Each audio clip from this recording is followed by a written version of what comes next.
Welcome to Fortune's Jiko. Waaniga inoo soo laabtay inoo soo kala fiiriya luqadeena af Soomaaliya ku tuurnana English. Hawada ka baxan faante.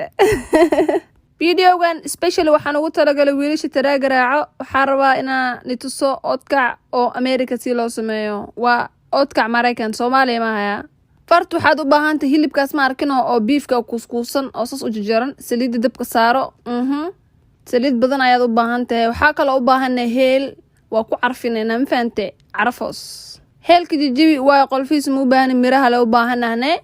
Saliida markay karkarto ma arkin qandac noqotona make sure you hilibka ku shubo. This is oodkac America not oodkac Soomaaliya. Please ha igu mashquulina. kabacdi waad walaaqaysaa waxaad ku darsanaysaa markuu xooga soo korkoro maxaa la jiray heelki cusbadana ku darso aan markuu saliid saas aga dhaxartay markino hilibku waa diyaarsan yahay aan bismillaah